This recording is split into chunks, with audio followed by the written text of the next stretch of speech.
Jay also developed Fractal 3M Power Play framework, which fuses Agile, TOC, CCPM, and Lean.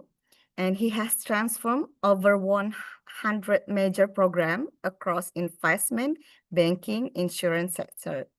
He has led turnaround effort over 100 enterprise projects, trained thousands of leaders and team, and helped firms onboard 20 billion pound sterling in asset without expanding the headcount. He is known for making the impossible happen on time, on budget, and on mission. Okay, we talk with the Jay Rahman. Hello, Jay Rahman. Good evening. Hello, Jay. Hey, how's it going, Ayang? You well? Thank you so much for the kind introduction. Okay, it's a pleasure to have you with us tonight. Please welcome to PMI Indonesia. And how are you? I'm very well. Happy to be here. Excited. Okay. Okay. We're also excited and we are delighted to have you. And we are looking forward for very insightful session and engaging discussion. But before we start, one last slide from me about our ground rules. All participants will be mute and the video will be turned off.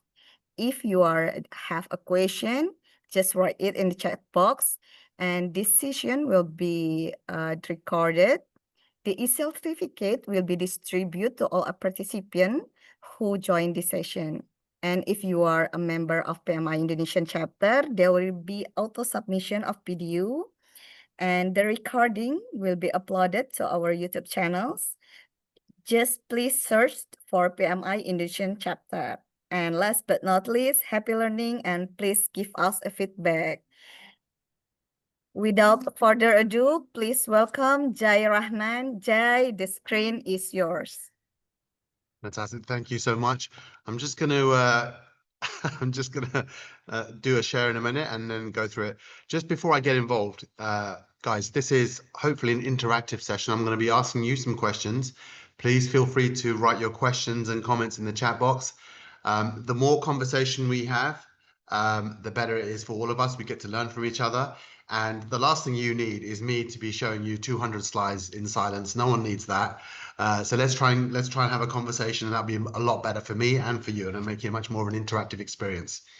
Okay, let me just quickly share my slides, and then we can go from there. Right, here we go.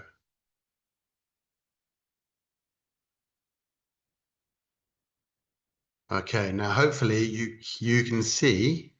You should be able to see my main slide. Here we go. Yes, we can see your slide. Brilliant, no worries. I'm just going to put on my presenter view here. You guys can see the main slides? Yes, we can see your slide. Okay, fantastic. Okay, so as Ayang mentioned, I'm going to be talking about a few things. I'm going to be touching on AI. AI is the center of everyone's world at the moment. Everyone's super excited about AI. I work across the UK, London, Europe, Zurich, Switzerland. Everyone's talking about AI, and here in Abu Dhabi, Dubai, UAE, in the Middle East, everyone's talking about AI, and everyone's actually really worried about AI. People are thinking, "Oh my God, it's going to come and take my job. There's nothing going to be left for me. What will I do in the future?" So AI is. Some people are seeing it as something which is really exciting. Some people are seeing it as something which is really scary. So we're going to touch upon that. And then I'm going to kind of briefly go into our framework, which is around leadership, management, and mechanics. It's the framework that we've developed over 30 years that has helped organizations go so much faster than they ever thought possible. So I'm going to touch upon that. I'm primarily going to be focusing on the leadership element and just briefly touching on management and mechanics. It's going to be very hard for me to squeeze 30 years of experience into an hour session. So I'm hoping we're going to have an hour of presentation. You can ask some questions. At the end of it, so 30 minutes or more of questions and comments. Okay, so I'm just going to go over this quite quickly because Ayang's already gone through all of it. The key piece to this really is that we pretty much specialize in turnaround. So when you're doing turnaround work, your view of projects and programs is very, very different from when you're starting out. In that space, when you're doing turnarounds, when things are difficult, when things are challenging, you learn very quickly what works and what doesn't work. And over 30 years, we've managed to develop something which works, and has helped firms organize and get much, much quicker and deliver projects and programs a lot faster than they ever thought possible. Now, we normally say 100% faster, because when we say something more than that, people give us funny looks, right? But when we show our clients what to do and we help them do it, what we tend to see happening is they go 300, 400, 500% faster, and they do it themselves, because our key for our clients is to actually help build capability so they can do it themselves. As Ayang has mentioned, we've worked with, it's not the first time for us. We've worked with major firms, blue chip companies. I'm not sure if these were going to be relevant to you guys out in Indonesia, but these are global firms. We've worked in projects and programs where absolutely delivery is absolutely important, and you cannot miss challenging deadlines. And as with everything, right? Most projects and programs, there's never enough resources, there's never enough time, and there's never enough budget. So the key for us is to help firms actually in those difficult scenarios. How do we still deliver regardless of what's going on? And there's a couple of nice quotes there from a couple of COOs and CTOs. We helped Sarah accelerate £1 billion program, so £1 billion revenue part of the business. We helped John from Schroders 3x his delivery teams, and we helped Frank from Global Asset Management deliver a strategic program during COVID when things were really, really difficult and challenging. Okay, so why us? Touched upon it before. We're a recovery team. We focus specifically on recovery.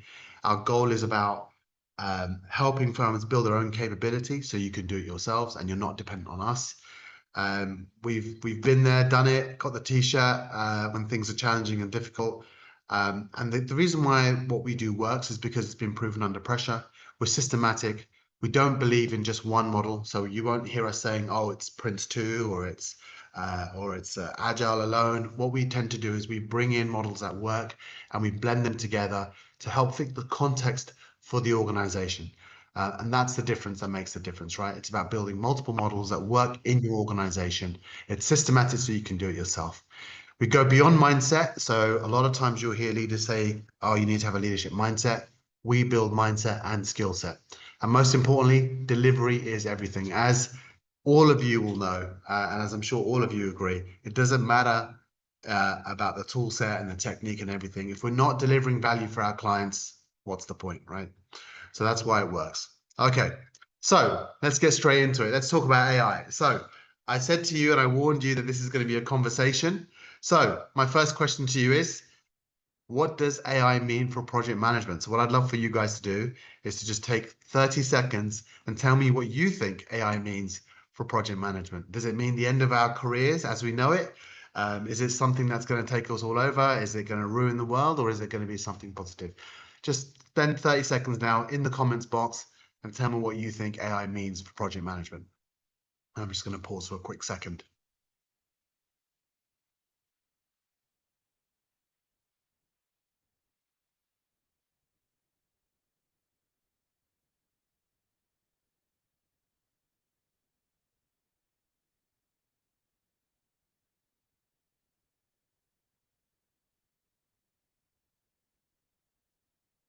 Faster decision making, better risk prediction, more efficient planning through automation. Nice. Tools to accelerate. Tools that support PM tasks, helping making decisions. Brilliant. What else does it mean? Is AI going to take our jobs?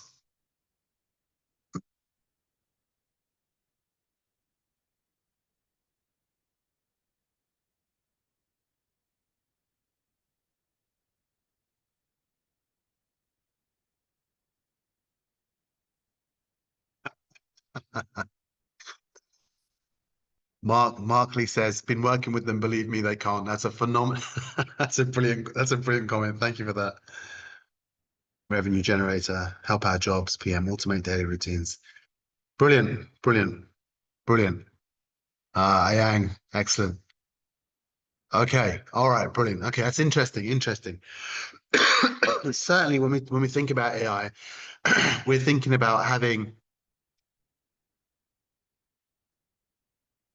we're thinking about having the dream, I think, for a lot of companies, or actually for a lot of people, actually, is these robots, as you can see on the screen, thinking about what's happening and automatically doing everything so we humans can go off and do better things with our lives. Okay. So that's something that everyone is terrified of, and that's something that everyone's afraid of. But I think with a lot of people, the most important thing is that if you see AI as a positive or as a negative, the thing to be aware of is that you're right. Okay. We need to think about how we can utilize the tool sets.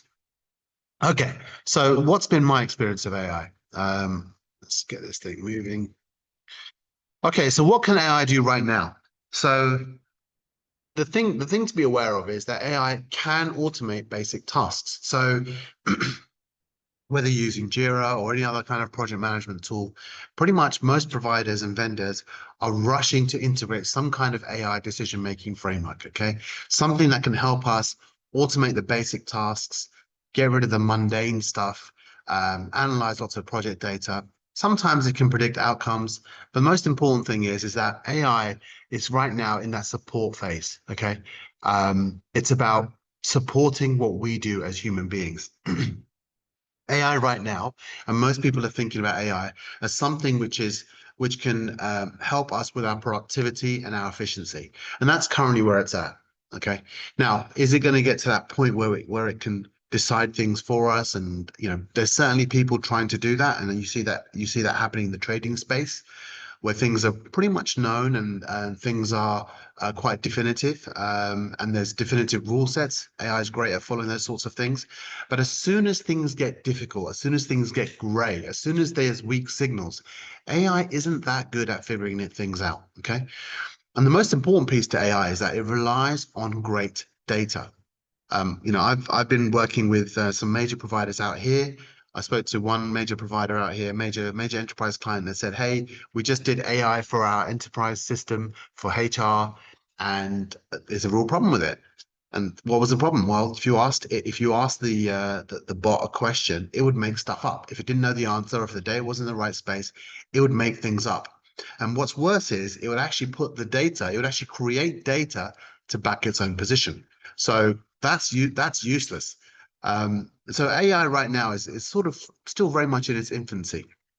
And for those of you guys that have been following along with the Replit story, so Replit is basically a vibe coding platform. There was a pretty public announcement, or not announcement, but a bit of a shocking story where Replit was creating code, it was inserting things into production, changing data, and all these sorts of things. Okay, so AI can be good, it can be bad, but at the moment it's super in its infancy. So right now, project managers,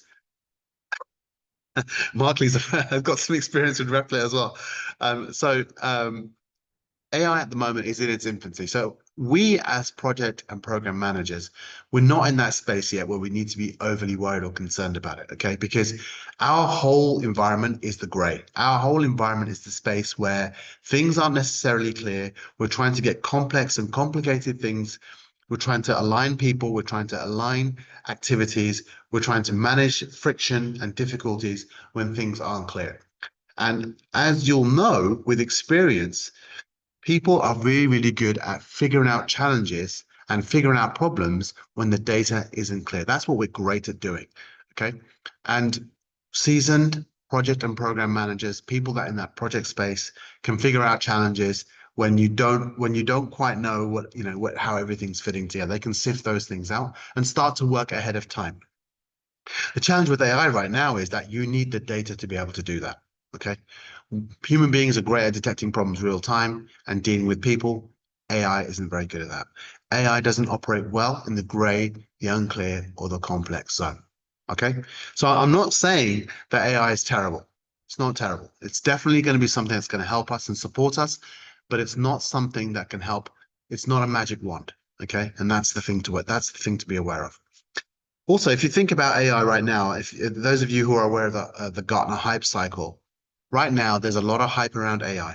Okay, and hype is not the same thing as proven, pragmatic, battle tested technology. It's not the same thing.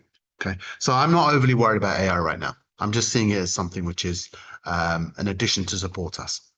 And we have to do it carefully. Okay, so we said that, so hopefully you'll agree, AI doesn't operate well in the gray zone. Okay.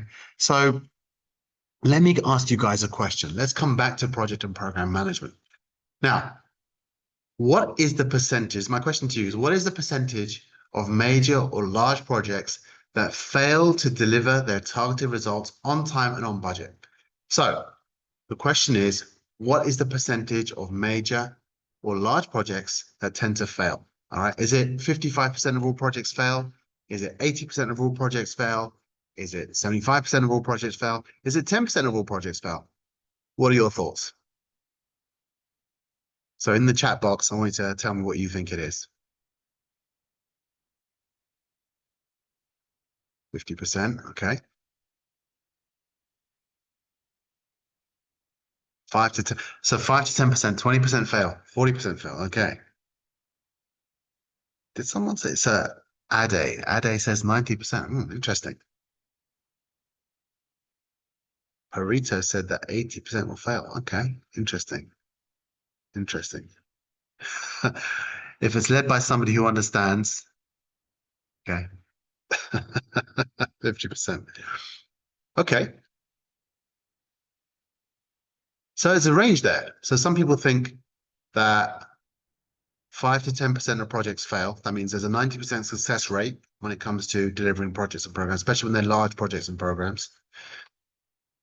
Most people here are thinking around 50%. Okay, okay. What is the percentage?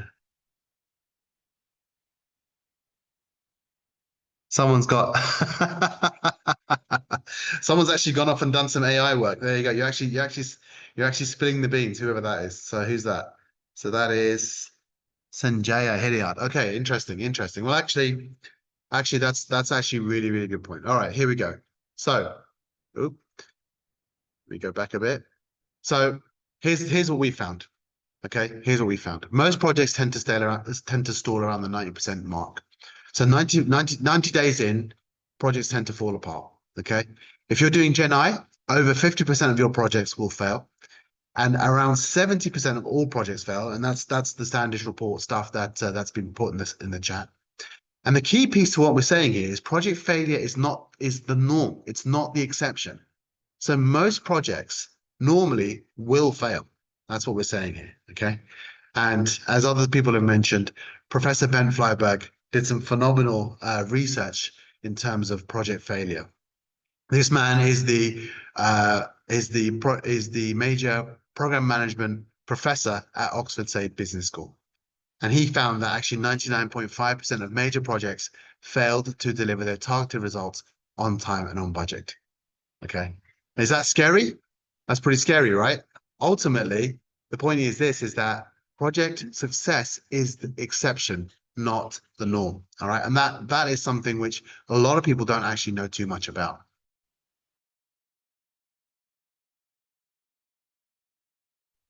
So apologies for that. I've got some stuff happening in the background there. Okay, so my question to you is, so why did projects fail? Why did projects fail? So what do you think? You guys have all got experience. So tell me what the key reasons are why your projects fail.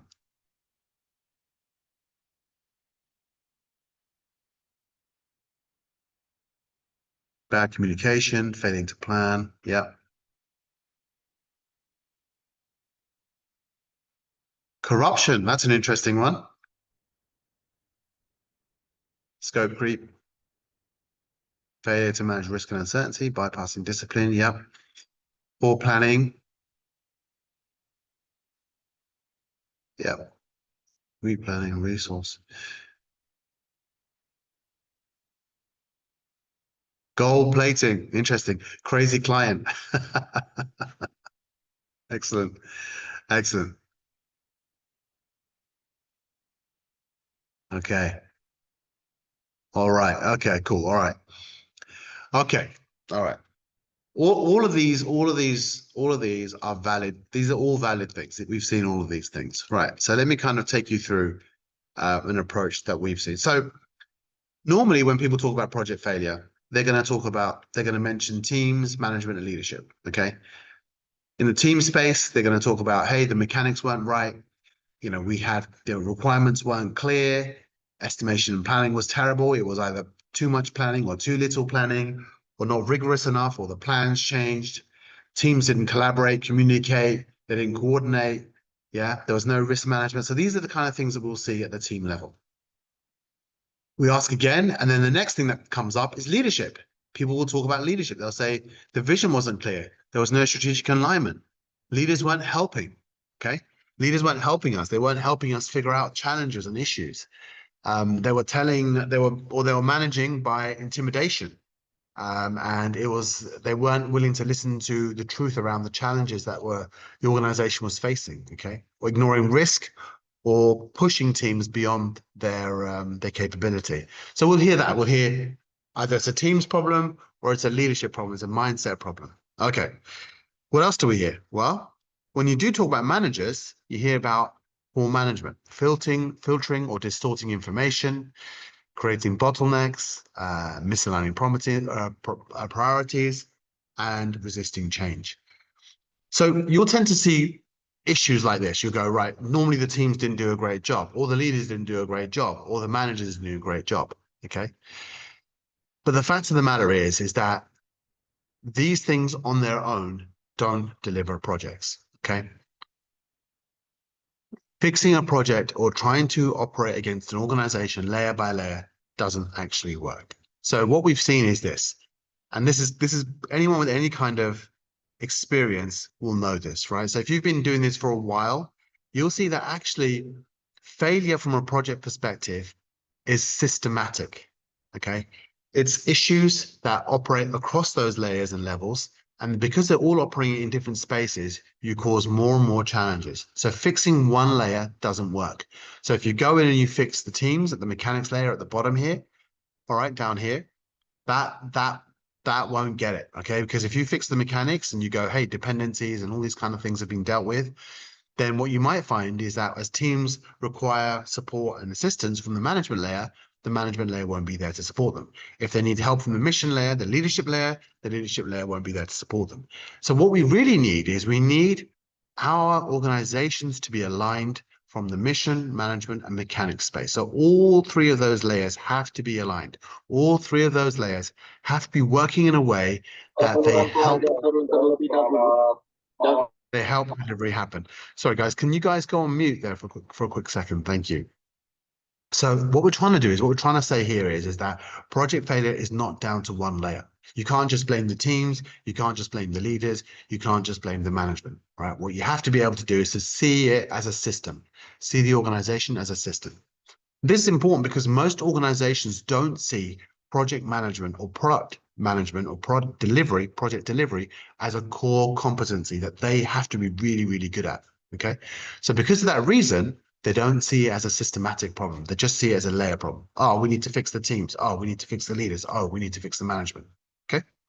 So as I mentioned, I'm not going to go through all three of those layers. I mean, our solution goes through what the mission should look like, what management should look like, what mechanics look like. And my goal today is to give you three things that will actually help you in the mission layer. Just going to focus on mission layer today. Leadership impact. Okay, that's what we're going to talk about today.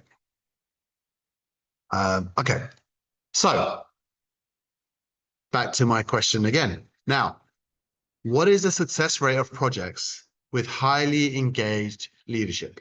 So executive sponsors who are engaged, who want to help, who want to support. Is it option A? Is it option B? Is it option C? What is the success rate of projects with good leadership? Is it A, B, or C? D, okay.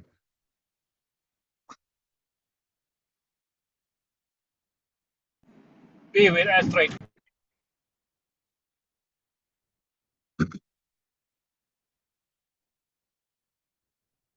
Okay. Okay, so lots of people think it's C. Okay. It's a bit of a trick question here, guys.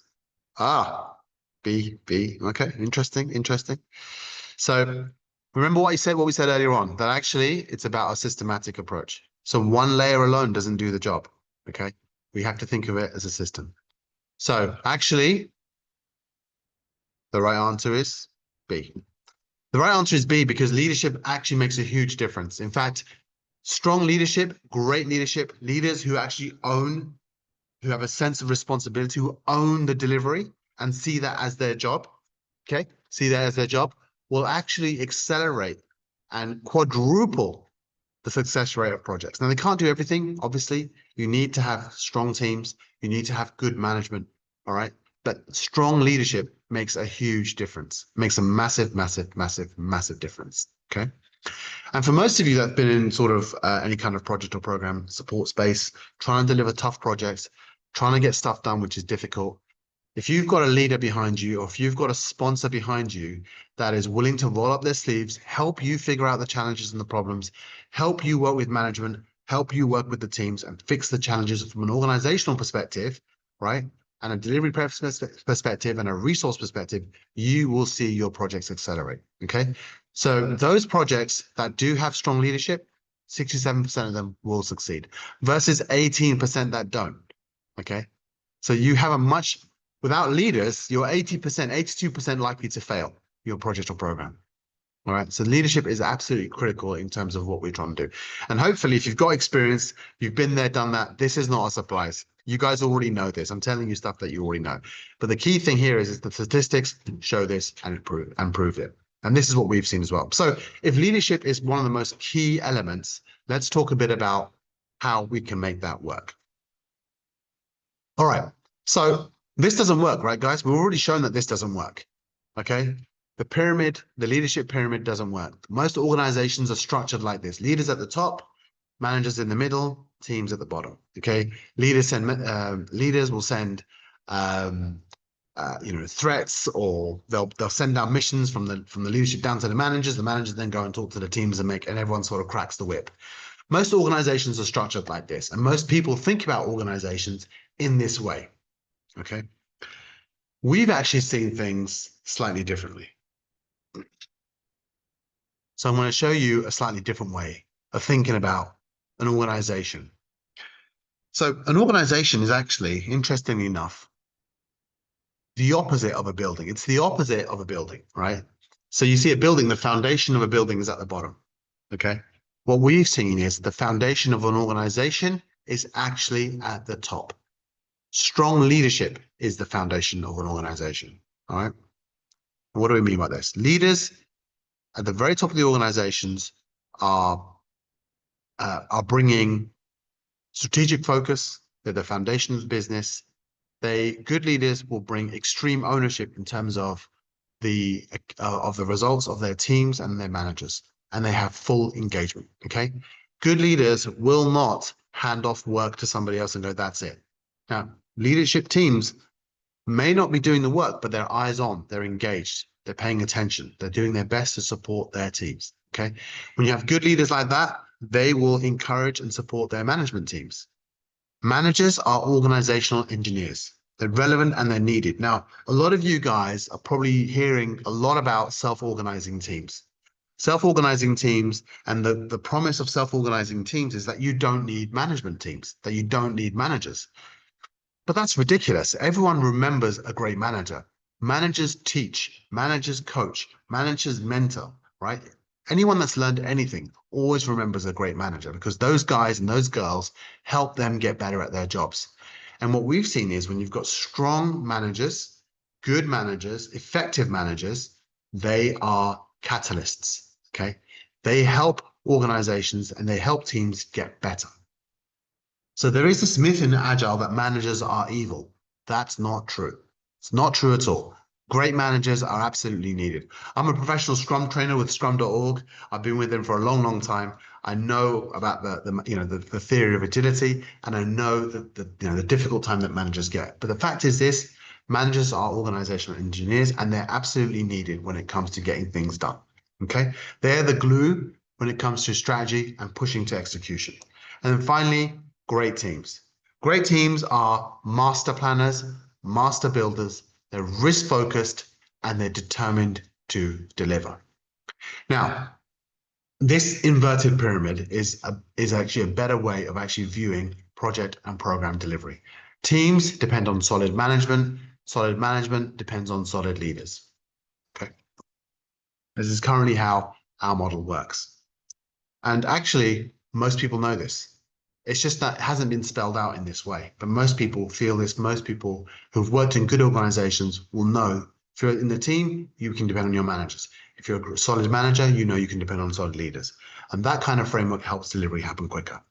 Now, the inverted pyramid is an interesting concept, but we like the idea of the digital tree. And what we see here is we talk about the mission layer is the roots and the foundation of the organization. Okay, your strong leaders are the guys and girls that ground the organization.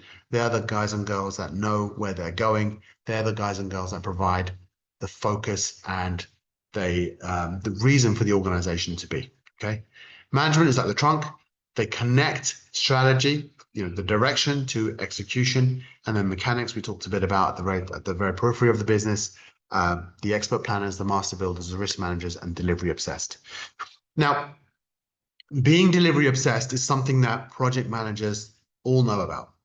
So you're in the project game, you know all about being delivery obsessed. If you're not delivering value, there's no point of actually being there.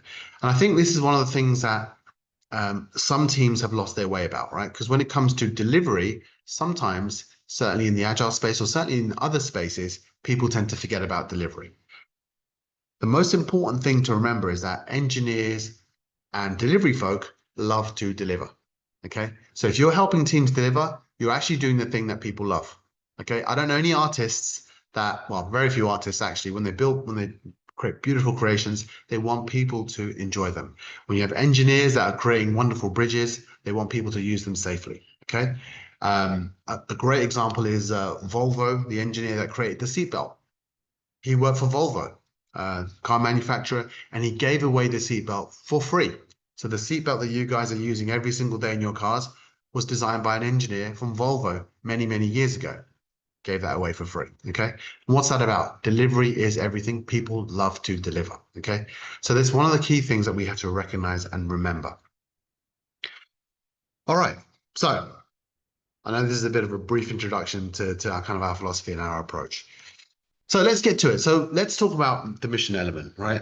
There's 6 sort of pillars that we talk about. I'm just going to give you 3 ideas that I think are going to really kind of help you guys move the needle. So if you're a leader that is in this space, there's 3 things that I need you to focus on. Okay. There's 6 in total, but in the time that we've got, I'm just going to give you about 3. Okay. So the first one is strategic focus. The second one is accountability and ownership. And the third piece is full engagement. Great leaders focus on these 3 areas, as well as the other 3, right? But let's talk about these 3. Okay. So what does that mean? What does strategic focus actually mean? So when we talk about strategic focus, leaders are very clear about where the organization is going. They are fully aligned towards the strategy. Okay. They understand the strategy and they understand the why behind what we're doing. Okay. What is it we're doing? Why are we doing it? That strategy focus then moves us over to the project space. Okay. So the strategy is X, Y, and Z. This is what we're going to do. What are the key projects that are going to deliver that strategy? Okay. That's important. And this is obvious and basic, but that's really, really important because sometimes what tends to happen is we as organizations start projects and programs that are not necessarily linked to the strategy that we devised. Why are we doing it? If we cannot draw a straight line from the project to the strategy, there's no point us doing it. First step. Second thing, what's the payback? What's the ROI? Okay. So yes, you've got a strategy. Okay, there's a project. We should have a clear ROI. If you don't know that, why are you doing it? Okay. Great leaders, great sponsors understand there's a straight line from ROI to project to strategy. The second thing that good leadership teams know about is firm-wide WIP. Now that's probably a new concept to a lot of people. What do we mean by WIP? WIP means work in progress. Okay. For our organization, how many projects and programs can we actually deliver? And I'll give you an example. I was working with one insurance firm just last year. These guys are global leaders, billions in revenue, and They were struggling in getting their stuff out the door. So what we tended to find was that when we asked them a question, we spoke to the leadership team. We said, look, how many projects and programs can you actually deliver year on year on year that you know confidently you can do? Right now, global business. So they were like, yeah, we can do, I don't know, it was 150, 200, something like this. Large programs of work, we can 150 out there. Massive, massive development teams. Brilliant. You can do 150. That's great. Whatever the number is, it doesn't really matter. But what is the number? 150. Great. How many do you have right now? How many programs do you have currently in flight right now? Answer 350. Something ridiculous. Yeah. So they were pushing 3 times the amount of work through a system, through their organization that was designed to handle, 1x. Okay. Now, when that happens, when you're pushing through so much work, it doesn't matter how good the people are, it doesn't matter how many hours people work. Okay. What you're actually going to do is you're going to clog the system. You're going to prevent a good engineering system, a good delivery system from working simply because there's too much in the system. There's just way, way too much. Most sponsors, most leaders aren't aware of how many projects or programs their organization is actually equipped to deliver. Okay. Knowing that at a project and a program space is absolutely critical. Okay. Now someone's put Kanban in the meeting chat. Kanban generally is a great tool set, but it's not usually utilized at the leadership level. It's mainly utilized by teams. Teams know about Kanban, and teams might know about WIP. Okay. But when it comes to the organization, very few leadership teams are aware of it. They don't know. And it's very important to know that idea. Now, once you know what that number is, you're then able to grow your execution capability. If you know that your organization can deliver 100 projects, well, okay, how do we go to 101? What do we need to do to go to 101? What do we need to do to go to 102? What do we need to do to go to 103? What is the resources that we need to be able to unlock? What is the capability that we need? Now it's a different kind of conversation. Okay. You're growing your capability to deliver value in a systematic, okay, intelligent way. You're not just forcing things through the system. You're not just forcing things through the organization. Now, this is difficult for most leaders because why? Most leaders are taught that they must stretch their teams. Okay. Good leaders are always trying to stretch their teams. Good leaders are always trying to stretch their capability. Okay. But the thing is that what we want to be able to do is we want to be able to do that systematically. So when I'm working with CXOs, CTOs, CIOs, the one thing I'm trying to get them to do is to think about how they get better at delivery in a systematic, well thought through way. I was working with a bank just last week, Challenger Bank, millions of pounds of revenue, similar challenges. We're trying to get a lot done. We're trying to get a lot through the system. We don't know why we're stuck. We don't know why things aren't moving in the right direction. Okay, let's think about what you can deliver. We figured that out. We figured out what the number was. And then we started looking at what are the things that are stopping us from increasing our capability. Is it budget? Is it skill sets? Is it, what is it? Let's figure this out. And then let's run some experiments. Okay, we did 100. How do we do 110? We did this, this, this. Let's see if it worked. Did it work? It worked. Great. We've just expanded our capability.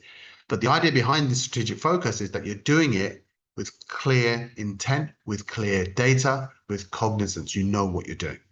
Okay, so that's a lot about strategic focus there, by the way, guys. So let's move on to ownership. Great leaders own outcomes. They don't blame their managers. They don't blame their teams. Okay.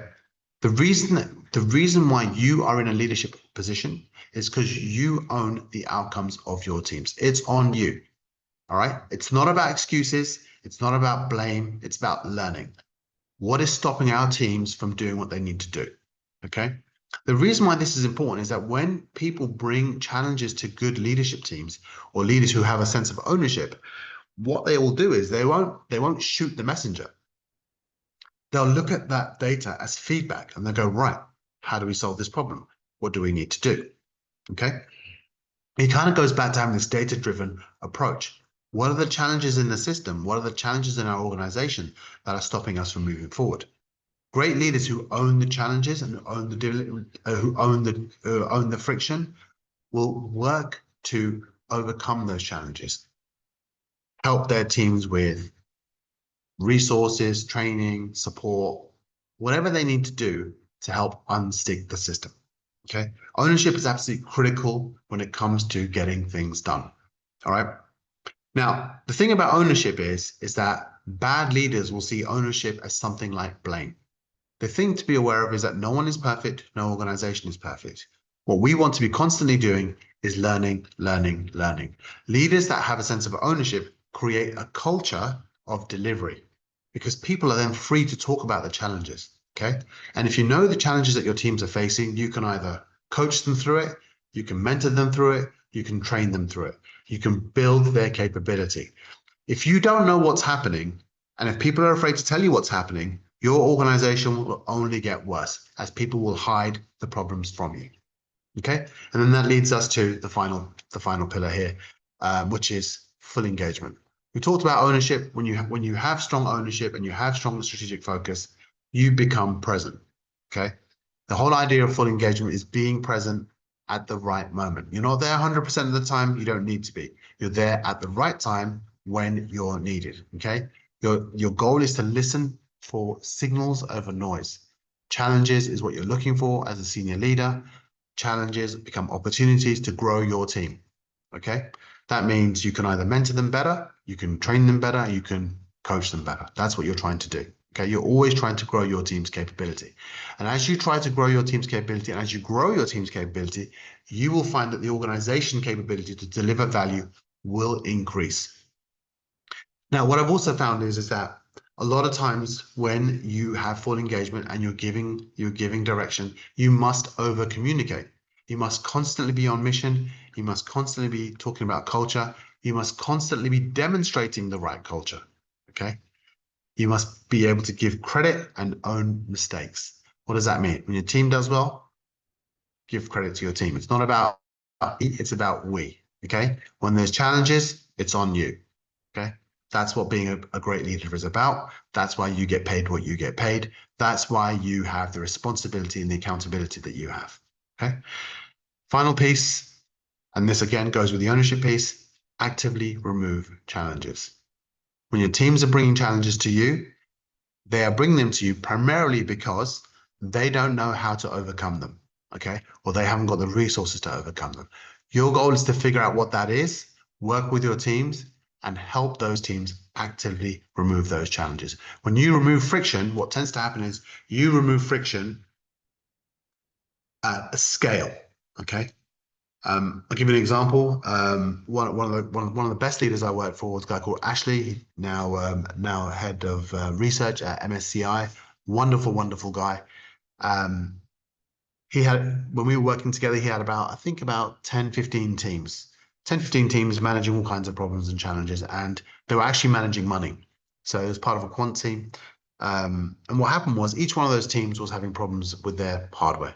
Now, with quants, they are actively managing funds. If you make a mistake, people are going to lose money, right? And we're not talking a small amount of money, we're talking about millions, millions and millions and millions. Some of these funds are 10 billion, 20 billion, whatever it is, large, large numbers. One of the things that Ashley was very keen to do was to figure out what challenges the teams are going through. So when he had 10 teams telling him, hey, our hardware is not working, our tech is not working, all right, we've been wrestling with this problem for 2, 3, 4 weeks now. He was able to figure out exactly where the challenge was because everyone was telling him. And then he was able to go off and speak to the CTO and say, hey, listen, I've got 10 teams managing billions of pounds for the business. They're having this problem. It's affecting our work and it's going to affect our customers. What do we need to do to make this thing fixed? What do we need to do to turn this problem around? Now, the teams themselves were escalating, but there was something that was going wrong. When Ashley got involved at a senior level, a 10, 15-minute conversation was able to unlock performance for 50 people. Okay. And that's what we're talking about. When leaders get involved and when leaders are able to support their teams, they become force multipliers. They're able to do way more good than the teams themselves, just because they have the authority and the power to make things happen. Okay. Alrighty. So I think that brings me up to almost time. So those are the three things there. Now, my other question to you is I get asked this one question a lot. Why do it? Why do leaders do this work? And here's the fact. The fact of the matter is this: there's 5 reasons why good leadership is important for a business. Okay. The first one is financial performance, right? When you do all this stuff, when you do this stuff to help your teams are able to get value and deliver stuff out the door faster than the competition. What does that affect? It actively affects the bottom line. Now, this is important even in a recessionary environment. So when there's an economic downturn, as an example, people become a lot more cost conscious. So where do they go? They go to the businesses, right, that are going to give them the most value for their money. Okay, B2B or B2C, it doesn't matter. If you're a B2B business, you're constantly looking for value. What can my provider give me that is going to help me get better, faster, quicker? What value can we get by paying this money? All right, everyone becomes cost conscious. You get operational excellence. Why? Teams are telling you why your machine is broken. By you fixing it, your operations get better. Okay. You get employee engagement. Everyone knows that people don't necessarily fire bad companies. They fire bad managers. They fire bad leaders. No one wants to work for a toxic leader. No one wants to work for a toxic senior person. No one does. And employee engagement tends to mean what? When employees are dissatisfied, they leave. And what is the cost to the business to replace somebody that's highly skilled? Well, it takes tons of money, it takes tons of time just to find the right guy or girl. You're talking 3 to 6 months. And then when they're in the business, they can take up to a year to become operational. So employee engagement is highly expensive, and good leadership increases employee engagement. You get cultural strength. Everyone wants to work for a company that has their back. Everyone wants to work for a company where going to work is maybe challenging, but it's fun, right? You're growing, you're learning. Leaders that operate by those three principles that we talked about earlier on, create a culture of success, support, and excellence. All right. And you're not alone. All right. And all of these sorts of things finally affect market position. Those businesses that are delivering value, strong financial performance, great teams to work for, great teams that are working in them, all of that stuff with great operational excellence, all of that shows. A trivial example is when you go and work, you go to a business and people are happy, customer service support goes up. People are happy to serve you, are happy to help you. All right. When people feel that they're being well treated, well taken care of, that their problems are being solved, and that they're being challenged and stretched and they're growing, all of that stuff rubs off. Okay. All of these things impact the bottom line. All right. Cool. All right. Hopefully that is a lot in the leadership space. So leaders have a huge amount of responsibility. And you can see why that if you do all these sorts of things, why projects and programs with strong leaders are 4 times more likely to succeed. Okay, so we did talk about how things are systemized, right? We talked about delivery being a system thing. So we have a management layer, which we're not going to go into. Maybe in a different stage, we're going to talk about what great managers do. But for our management teams, we're talking about being risk-focused, mission-aligned, and team catalysts. Now, the team catalyst piece is really important. Most managers are taught to manage people individually on their own. We show management teams how to manage teams of people. Great managers grow teams. They don't just grow individuals, okay? Everyone knows that a team is able to achieve way more than an individual.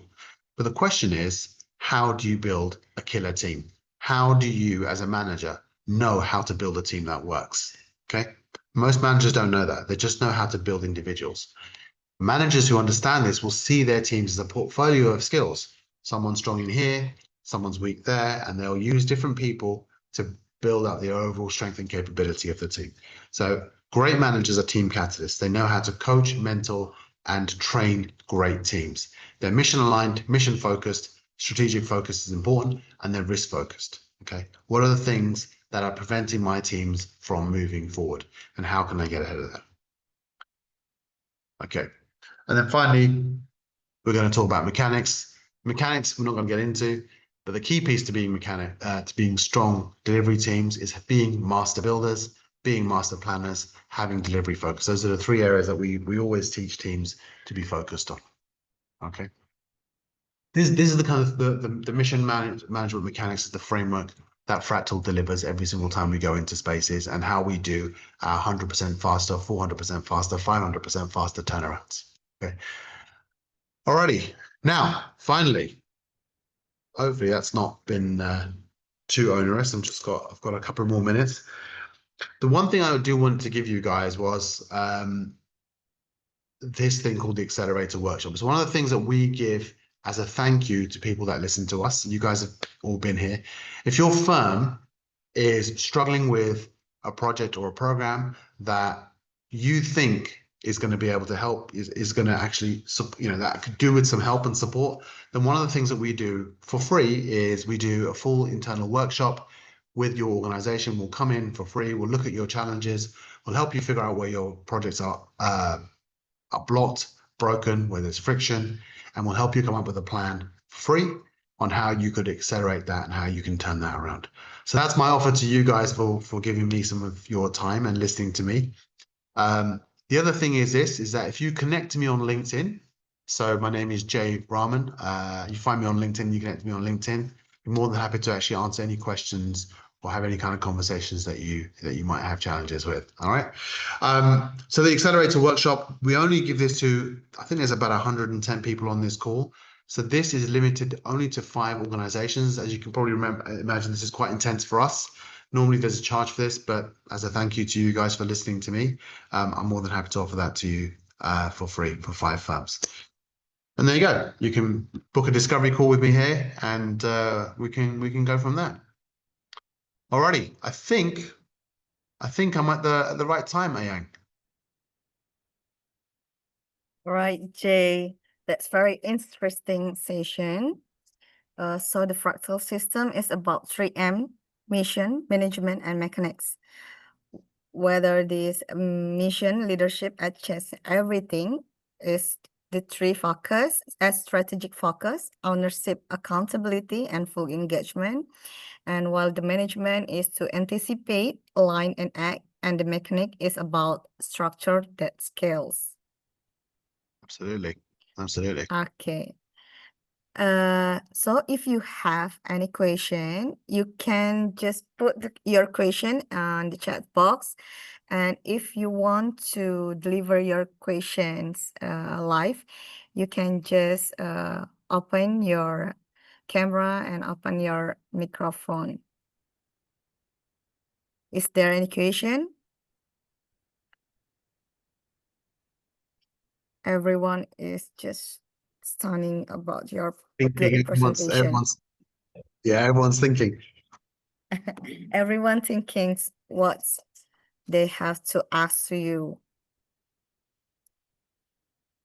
All right, for our attendees, please feel free to type your question on the chat box, or if you prefer to ask directly, let me know in the chat and we'll unmute your microphone.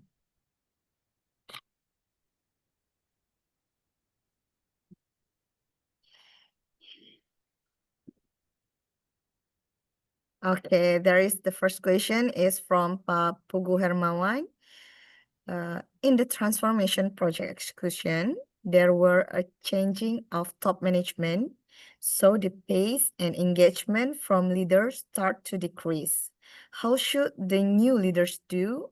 How to keep the pace of the project stabilized? Okay, all right. So the first thing to be aware of is that so we talked a bit about over communicating. So the most important piece is to really understand when you're coming into a new project or program, for your new leadership, the first thing to really familiarize yourself is, why are we doing this? Why is it important? Yeah.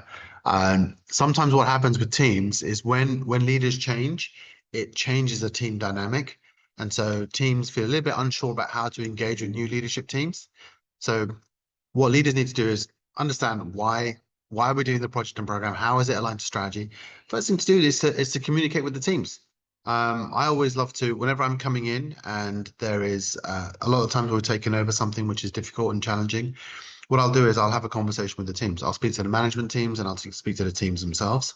I'll talk about why the project or program is important, what my role is, why I'm here. Yeah. And a lot of the times it's to assure teams that I'm not here to put undue stress and challenge on them. My goal is to help them, support them, and invite feedback for what things aren't working. I think that's a great way to sort of get the challenges out in the open. And most importantly, is to help teams feel safe to come and speak to you. That's kind of important because if you're changing up managers, if there's been a changing of top management, there might have been a reason for that. Okay. And sometimes it's negative. And if it's negative, it's even more important to talk to the teams because we want to be able to reassure them that actually it's got nothing to do with you guys. What we're trying to do is we're trying to get this thing done. Tell me the challenges that are coming your way. Let me see how I can help you. That's probably one of the most important things that I ask leadership teams to do. It's always really important to constantly over communicate and be constantly reassuring your teams that you're there to help and support them. That doesn't mean that you drop the standard. We want to keep the standard for delivery high, but we want to support them. We want to help them. What are the things that are stopping you? Let me help you do that. I don't know how I'd say your name. Okay. How would I say Okay. Pag- Pagua? Pugu Hermawan, Ooh, how the brilliant. answer? Do you have any response to that? Or is Okay, it thank you. Yeah. clear? Okay, thank you, Jay. Thank you for your response and your feedback. So I was facing two cases that two transformation project that the one are fully supported by the top management and one project are not quite supporting by the top management level. So in terms of the leadership, I think I want to uh, ask for the advice from you, not just from the point of view of the project management team, but also how can we convince the top management to to support our initiative in so we can still progressing about the project itself. Right. Brilliant question. Thanks very much for that. So this happens a lot, actually. This happens a lot. So what tends to happen is top leaders will what a lot of top leaders will do is they see their responsibility as giving you guys the work. So they'll give that to the managers and they'll give that to the teams and then just go and fix it. Okay. And that's what you tend to see happen. What you've got to do is the most important thing that I always tell managers to do is build a relationship with your leadership team. Okay. It's really, really important that you build a solid relationship with your leadership team. What does that mean? It means understand what their goals are. How does this piece of work, how does this project, how does this program positively support them? Yeah. If they're the sponsor, I'm assuming you're talking about the sponsors. Is that right, Pagu? Uh, Yeah. we are talking So about the sport. right. So sponsors, a lot of the times, if the project succeeds, there's going to be some positive effect for them. I'll give you an example. One of the sponsors that we worked for, when we delivered the project, he got promotion. He got a promotion and a massive bonus. So when you're delivering value, it absolutely positively impacts them and affects them. Okay. So the key for us is to be able to figure out, what is it? How does this project and program fit inside their portfolio? That's the first thing. Okay. And you want to make sure that you understand that because you don't want to just go in there and say, help me, help me, help me. You understand, look, why is it important for this person to be part of this? Why is that important? Okay. Now, this will give you two things. It will tell you this is important. This project is an important part of their portfolio and they have to be seen to be delivering it. Brilliant. If that's the case, then the next thing to say to them is that, hey, listen, Mr. Boss, this is how the teams are currently doing. This is where we're having problems. This is where we're having challenges. Okay. We would love your help to help figure this out. This is what we think we can do. This is where we're struggling. How do you think you can, how can you help us deliver this? Now, that's not easy. I was working with one leader. We were doing a transformation. We were doing a turnaround actually for a large asset manager. They have trillions under management, and one of the leaders was highly aggressive. And the reason he was aggressive was because no one told him the truth. And because no one told him the truth, he would scare people because he thought, right, if I scare somebody, if I cross-examine them, if I question them, if I terrify them, and I ask enough people, the truth will come out. Yeah. So that's what he used to do. Now, you can imagine the teams were so scared of him that no one would tell him the truth. And the more that people hid things, the worse he got. So when we turned up, we just told him the truth. Hey, look, this is what we're trying to do. This is part of your goal set. This is what we're trying to do. These are the challenges. Please help us. Right. Now, what happens is that at first he carried on being aggressive, but after a while he realized these guys are not lying to me. And so he started to become support. We started to turn it around. Now, the thing is this, is that when you're dealing with senior leaders, that only works if you know that their priorities and the project priorities are aligned. Okay, so that's the first thing. Okay, now secondly, you may find that this person doesn't care about the project, right? They've just been told to do it. If they don't care about the project and they've just been told to do it, then the question is, who does care about the project, right? Because you may have something called a stealth sponsor. You may have somebody else who's actually the real sponsor. You've got to go find that person, build a relationship with them, ask for help, ask for support. Okay, and that's what you've got to do. The most important piece is that to everything that we do, transparency is important. Okay, so if it sounds like to me that you're a leader. So if you're a leader, you have to make sure that your teams are telling you the truth, figuring out what the challenges are, putting the problems on the table, and you are fixing those challenges. What you're going to find is those challenges that you can't fix, they are the things that have to get escalated. Okay, does that make sense? Okay, clear. Yeah. Thank you for It's your not easy. It's not easy. It's not yeah easy. yeah. You have to play the long game. You have to play the long game. You have to work hard to build a relationship with your leadership team. It's very, very, I always tell managers, it's really, really important that you understand your leaders' goals. Okay. What are the goals? How are they being measured? If you don't know how they're being measured, you won't know how important this project is to them. Okay, Jay, cool. Thank you. Okay. Cool. Okay, thank you, Pak Pugu, for the question. And the second question is from Pak Zulfirman. He asked about if AI project management can handle most of the job, do we still need project management certification? So AI can't handle most of the job. I think that's what we said that, right? We said AI doesn't handle most of the job. What you need to do. So when it comes to certification, all right, I always say that certification is important, but it's not everything. So I'm a big fan of certifications. I love going off learning new things. I love that, and I think you should too. The more certifications you get, the more learning you get, the more qualifications you get, the better it is for you. Do it for you. Make sure that you are the most qualified person on the planet, right? And then you get that piece. The next piece is get the experience. Get the experience. Work on projects. Certification without experience is zero, right? Most companies want to see people expanding their skills. Yeah, as an individual, if you're constantly expanding your skills, that is a positive thing. I've lost count of how many certifications I have. I'm constantly learning new things. So don't worry, AI is not taking your job tomorrow. It's not. On the AI side of things, however, it's really, really, really important that you understand how to use it. You should know how to do prompt engineering. You should understand that. You should know how basically how AI works. You should know that. You should know that. If you don't know that, where are you living? Okay. It's really important that you understand that this is the future. Everyone's going down this road.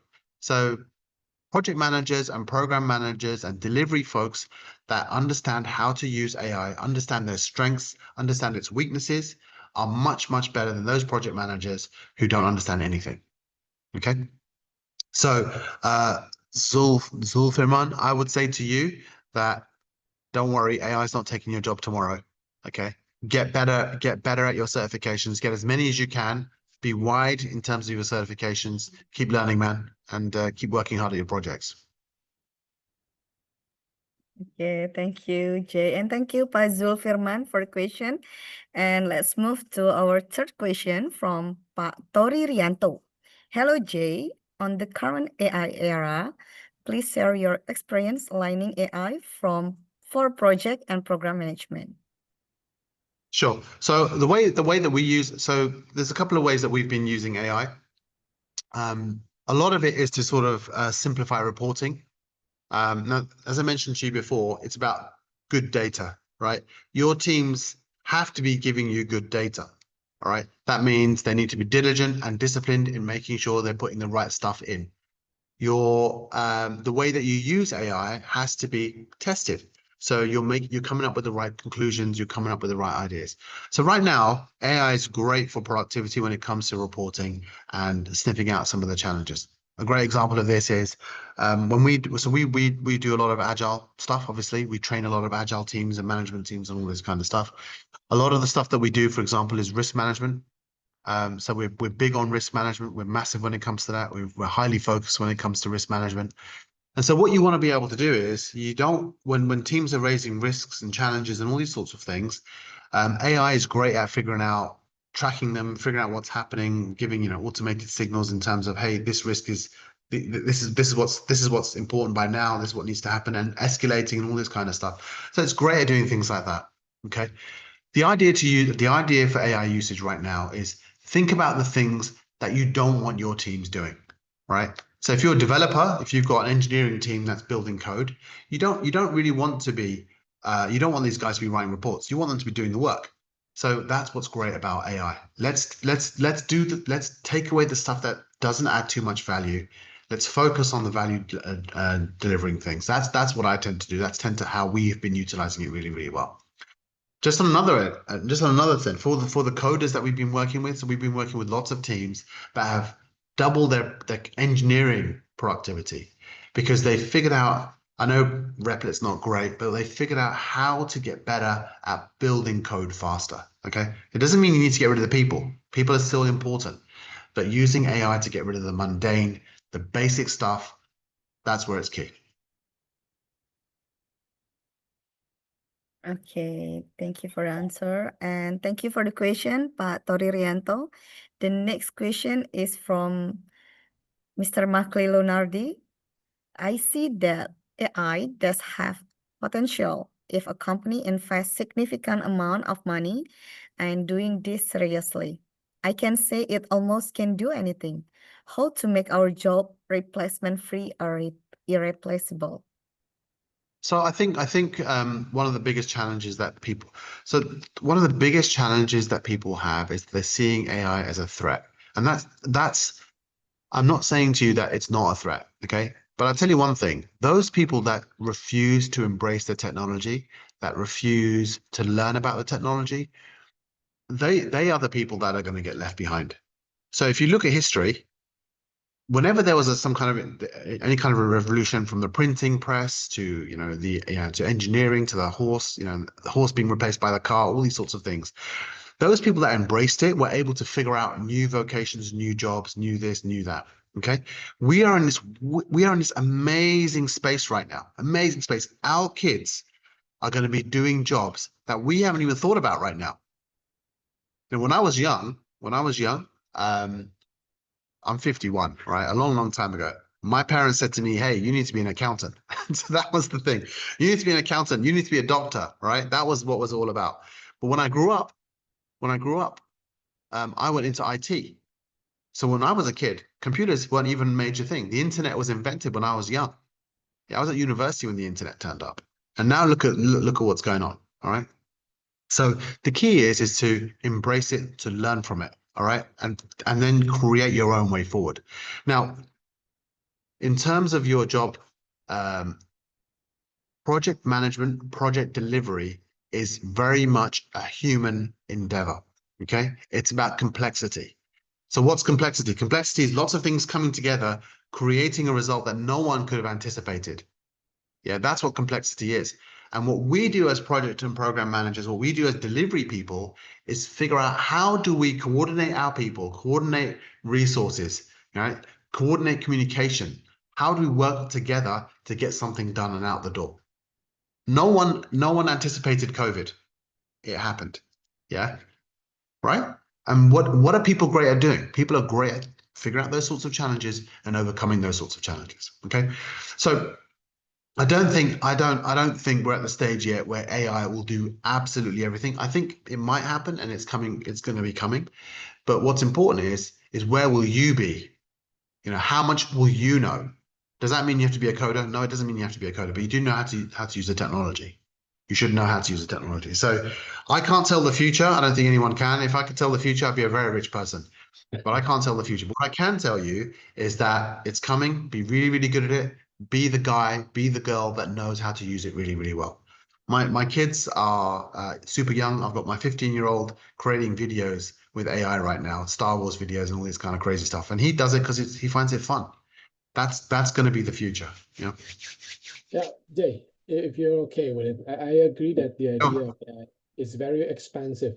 And from what I see, what I'm doing and what I'm experiencing, I think right now all the companies should investing and building their own LLMs and seeing the expanse from that point, at least for data confidentiality and creating lots of functionality.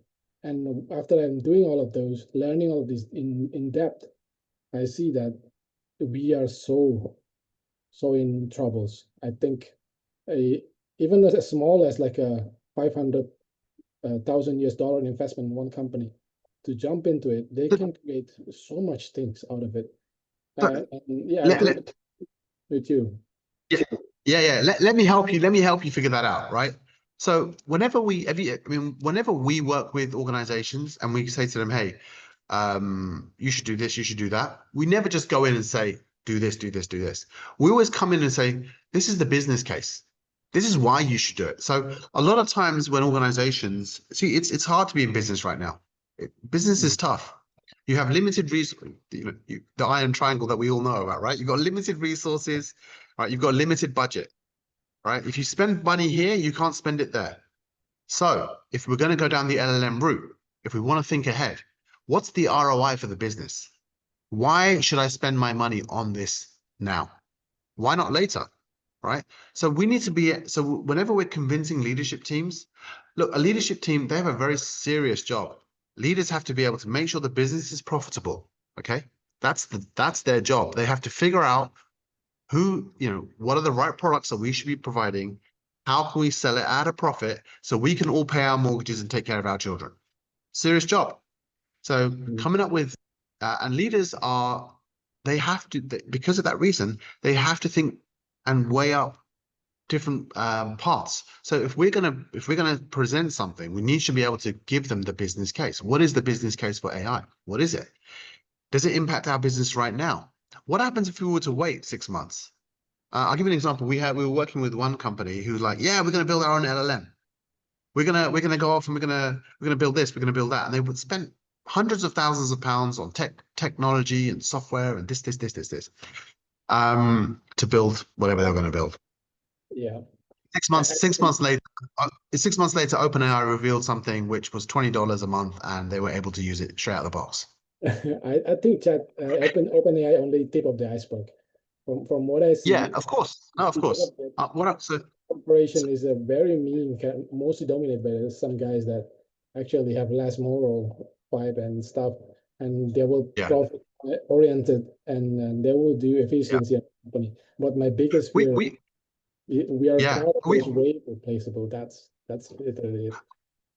I think for Indonesia generally, and for most companies, sorry, I didn't quite catch. Is it who am I speaking with? Sorry, Me, Mark. I didn't catch your name. Say again. Mark. You can call me Mark. Mark. Yeah, Mark. So I think what you're saying is absolutely right. What we need to be able to do is, I'd be more than happy I'm here in the Middle East, and lots of companies, and same in the UK, lots of companies are resisting AI because they're not sure, they're afraid. What do we do? How do we do it? How do we start? So I'm having lots of conversations with senior leaders, with CTOs, CXOs, and showing them how they can start in a cost-effective way. You don't need to put down 500,000. Why don't we start with 10,000? Why don't we start with that and let's see how it affects the teams? Why don't we find a way with one organization? As I mentioned, we double the delivery of their developers, so we're able to double their delivery capability just by bringing in AI and showing them how to use it. So now that is because it's profit related, there's high ROI related to that experiment. Now the company is far more interested in, okay, this is great. We've just got quicker, we've got faster, we can beat our competition. Okay, what else can we do? So what we need to be able to do is we need to be able to And maybe we can have a conversation offline, but one of the things that we can do is we can show what are the right experiments that we can do at low cost, high ROI. What can we do that will actually help the company see the benefits? That's how we need to be able to bring it. And ultimately, guys, revenue ROI is important. Just because everyone's doing it, that's not a good enough reason to get involved. We have to come through with something a bit more tangible. That's what leaders need. Does that help? Indeed, it is. I think that's one of the value I think for now AI cannot do. But yes, I agree with you for that point. We need to be ready. This is here already, and we are. I can say that even I just learned these things. It's already late, and then from what I see, the potential is terrifying me. Not because of it's just a tool. To me, it's just a tool. I mean, if we invest quite amount of money to build our own LLMs, invest in our own infrastructure, the amount of we can do with it is so much. And what might I agree. worry me is that we are I not agree. ready yet. We need to involve Yeah, ourselves more in that. Either be yeah, part I of it, agree. be swallowed by it. But I think that the potential is huge, right? So I think what we've got to do is we've got to make it safe for our leadership teams to take the risk. That's what we've got to do. We've got to, because remember, they've got, as I mentioned, it's a big responsibility leading an organization. You have to stay profitable. You have to keep, and competition is getting higher and higher and higher. We need to find ways to help our leadership teams take these safe risks, demonstrate ROI, and then which will give them confidence to take to the next step, to the next step, to the next step. Couldn't agree more, Jay. Thank you so much. You're very welcome. By the way, guys, if I think I've got my email address up on my thing on there. So if there's anything that I don't get around to, just send me an email. I'll be more than happy to have a conversation offline and continue the conversation. So, any more questions? Yeah. Yes, there's interesting question. Before that, thank you for Mark for the interactive session of your question. And the next one is from Pak Edi Novendra. He said, thank you, Jay, for the presentation. It will be challenging to accelerate team and of course to accelerate or orchestrate all level of organization in the same time. My question is to what level this acceleration must be in place first or more focused on? So that's actually a really good question. A lot of the times, so basically he's asking, where do you start? That's basically what he's asking. He's saying, where do you start? Where do you start? Do you start with the teams? Do you start with management? Who do you start with? So we always start with leaders.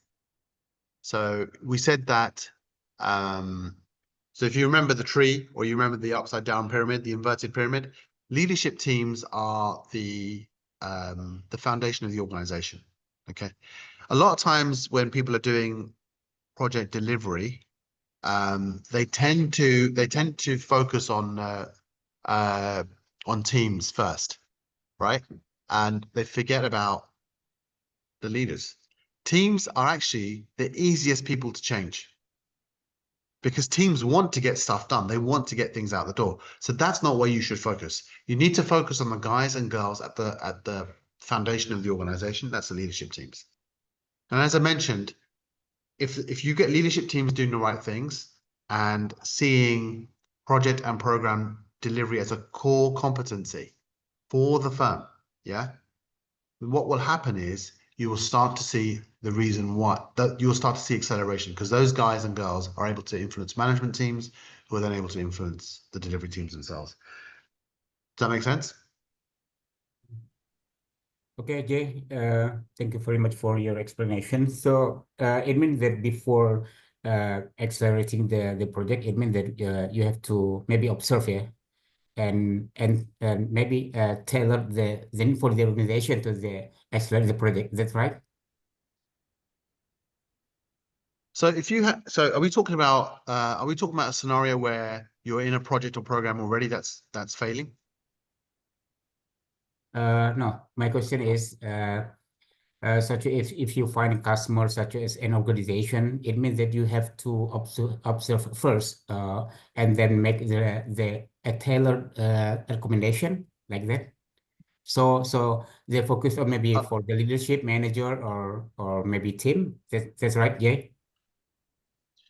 Yeah, you need to. So before you go in and make any intervention, it's really important that you understand what's going on. So observation is important. What I Okay. will say to you is it doesn't have to be a long observation, right? You just need a Yes. couple of sprints. I mean, I can with anyone with with experience, you can see um within a week, 2 weeks maximum, you can see where the program is going wrong. A lot of the times when we're in it, when we're talking to people, you can see very quickly where teams are struggling, where managers are struggling, and where leaders are struggling. Now, I'll show you. There's a great trick to this to figure out where the bottlenecks and where the problems are. Is ask people. Run a workshop. In a day, you can figure out. In a day, you can figure out where the organization is failing. I was working with a company in France. We had 17 of the top leadership teams in one room. So 17 leaders, the very top, yeah. All the global leaders for the firm were, it took us 6 months to get them there, but all 17 of them were there. And we ran a workshop and we said, okay, guys, in one day, forget one day, in less than 2 hours, we will figure out where the problems lie. And we just asked them, we facilitated a discussion where we looked at each leadership teams was kind of split up into their groups and go, what are the biggest problems your teams talk about? And so they were telling us, hey, it's this, it's this, it's this, it's this, it's this, it's this. And so we came up with something like 200 different problems and issues that were across the organization. And so we then took those within like an hour, right? And then all we did was put them all up on a wall, and we said, okay, let's group the similar ones together. So we grouped all the major problems together. And what happened was you could see a heat map. You could see 10 leaders had mentioned this problem, 5 leaders had mentioned this problem, 3 leaders had mentioned this problem. We then asked the leadership teams to vote on the biggest problems, the biggest challenges, and they voted on the biggest challenges. Boom! Suddenly now you have, of all those 200 problems, you can see the common ones. You can see the ones that which cost the most, which affect the teams the most. Okay, and now you have an attack plan. Okay, we're going to work on this one first, then this one, then this one, then this one. That took us an hour. That took us an hour. Well, no, took us 2 hours. Sorry, it took us 2 hours. A lot of talking, right? But in 2 hours, you can figure out what the major challenges are in an organization. So it doesn't have to be a lot of times people come in and go, oh yeah, I need 4 weeks of observation. No, dude, you need hours, not weeks. Hours, yeah. Mm. Yeah, you need hours, not weeks. And we've done this with so every quarter with a lot of our clients, we run a quarterly retrospective. So all the program teams come together, and we've done this with up to 100 to 200 people in a room, and we go, right, the last quarter, what were the biggest challenges affecting our delivery? What was it? And you have 200 people giving you feedback, but you order it, you work out the biggest challenges, you ask the teams to vote for the biggest problems. Yeah. Because teams and managers, they see what the challenges are. So you get them to tell you, what is it? It's this, it's this, it's this, it's this, it's this. Great. Now we have a list. Bam, bam, bam, bam, bam. Project managers are great at killing lists. We're brilliant at it. We love that stuff. Okay. So you have a list, you know what it is, you know what the biggest issues are, you know what the smallest issues are. Okay. Leadership teams are there, they commit to fixing those problems. Let's get it done. So it's about what it's really about is about surfacing the issues that teams are facing. It's not about coming in and telling the teams where there's a problem. It's about coming in and asking the teams. And when I say teams, I don't just mean the delivery teams. I mean the management teams. I mean the sponsorship teams. Where are the problems that you see? What are the biggest issues affecting your delivery? What is it? Tell me what it is. Now, when you ask the teams, you get a massive amount of engagement.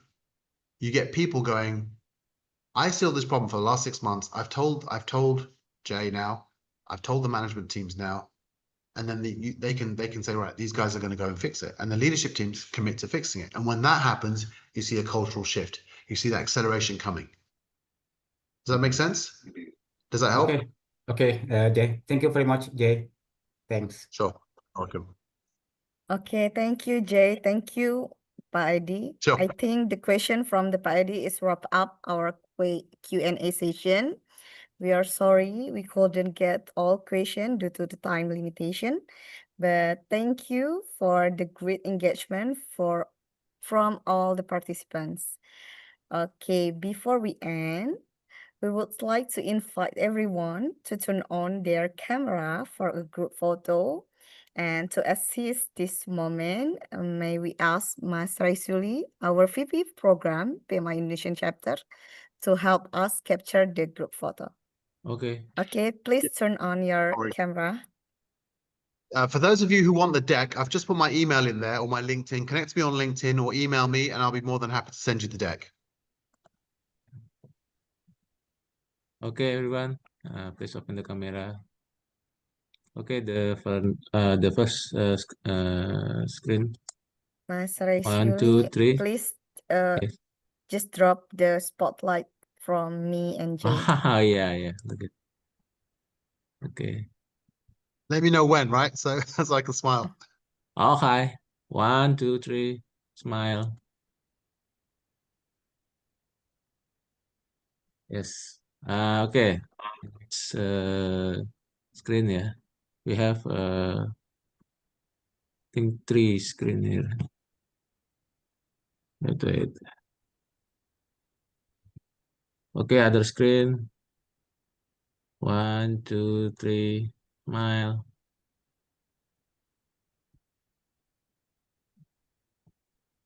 Okay, the last one.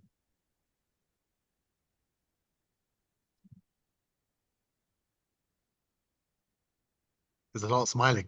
Yeah, I think no need for you. You are the first page, I think. Okay, thank you everyone. Thank you Ajay. Brilliant. Okay, thank you. As we Thank come you to so the much, end, guys. okay, as we come to the end of Pranks 122, we would like to thank you for all of you and for all participants. There are 110 participants and 101 participants until the end of our session. Once again, thank you, Jay, for sharing your time and expertise with us tonight.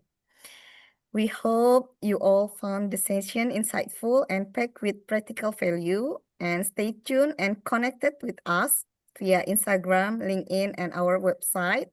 We'll see you again in the next prank session. Until then, stay safe, stay inspired, and keep delivering excellence. Good night and thank you. Thank you Bye-bye. everyone. Okay, See you thank next you. break. Thank you, Thank you Jai for your everyone. Thank support. you, Jay. Thank you. Take care. Yeah. Thank you. That's very great presentation. Thank you. Yeah, hopefully that was that was valuable. So, Of course. okay, for sure. Take care, guys. Yeah, take care everyone. I will Bye. close the room. Yeah.